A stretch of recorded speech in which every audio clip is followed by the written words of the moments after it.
You guys may have seen the video of me doing my IFR written and using Sheppard Air in order to get a 95% on the written. If you guys haven't seen that video, you guys probably should go watch it. But we're gonna be talking about how to use one of these. This is called the Sheppard Air memory aid. For new time people using Sheppard Air, this kind of can be complicated since it just looks like a bunch of questions, or it just looks like a bunch of repeat answers that you would see on Sheppard. But I'm going to talk about how to use this effectively to your advantage. My name's Captain Ethan. It's a beautiful day to fly planes, and if you guys like this new microphone that I'm using, let me know down below because I'm in the process of changing my setup. So let me know how it sounds, and let's get right into it. We're gonna start off with the Sheppard Air memory guide that I used. I used version 52. This was the current when I was using Sheppard Air at the time.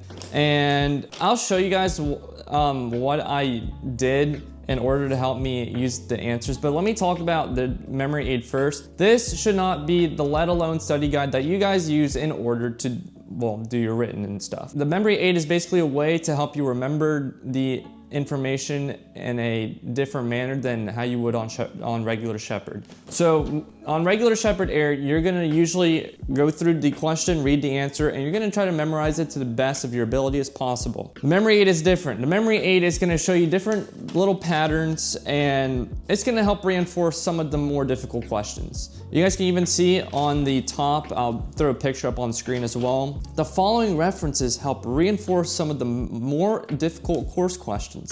This handout does not come close to covering all of the questions that will be on your FAA exam, so study all the questions in the course. Use this memory described in the study strategy. It is divided into subject categories in the course. I'm getting a lot of notifications. It's still morning, so yeah.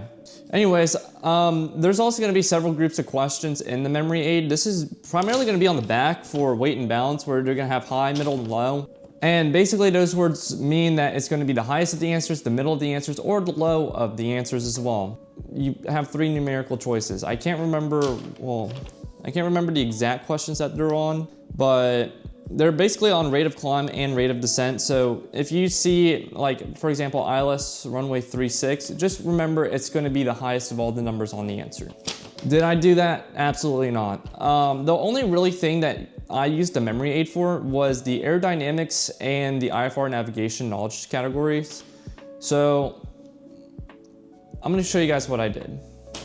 Okay, so I'm gonna throw a little picture up on screen here, and I'm gonna explain what I did in order to help study for my, the written. So for example, for under aerodynamics and aircraft knowledge categories, there's going to be a lot of magnetic compass turning questions. So you guys are going to see right, east, it's going to be correct and smooth.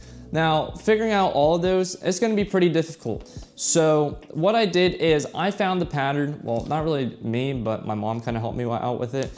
We found the pattern where anything towards the north is going to be the opposite. Anything in the middle is going to be smooth, and anything for the south is going to be faster. The diagram should be up on screen anyways, but yeah, this is what it looks like. Pretty efficient, and it was like an easy way to remember it. Why did I do it like that? Well, because if you guys look under IFR navigation, you guys can see these little holding patterns as well. So I'm more of a diagram person. I like looking at diagrams, and it kind of helps me reference the answer a lot easier. And then same thing for IFR navigation knowledge categories. These are really only the 2 that you're going to use for the memory aid, unless you guys can figure out a pattern for rate of climb and rate of descent with the high, middle, and low. But I personally didn't because I just memorized it all. For the IFR navigation holding questions, which should also still be up on screen over here, how you guys are going to use it for figure 113, figure 114 is you're going to draw the actual heading into the VOR, and that's going to be your entry. So if you're coming in, let's look at figure 113 on the 180 radial. If you're going to the station on the 180 radial, it's going to be a direct entry. So if you draw an imaginary line from the 180 radial down, just imagine your airplane's on it and you're flying, well, north. Same thing for if you're coming in on the 360 radial, but this one's gonna be a little bit different.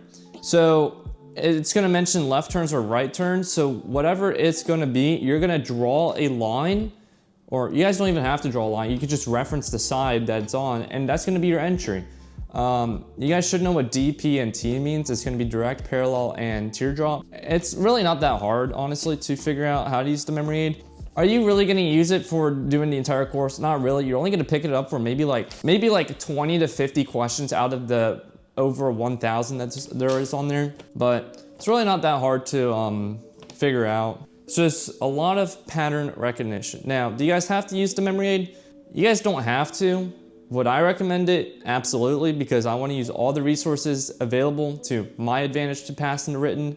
And well, since I did, I got a 95 on it. It's been a while since I've taken the written. But yeah, if there's anything that I missed, comment it down below. And if you guys have any questions down below, I'll answer them, or maybe someone else will answer them as well. If you guys found this kind of helpful, because they don't really explain it well, let me know down below as well. Leave a like if you guys enjoyed the video. Subscribe to the channel, and we'll see you guys. Sorry, I have the hiccups. And we'll see you guys in the next video.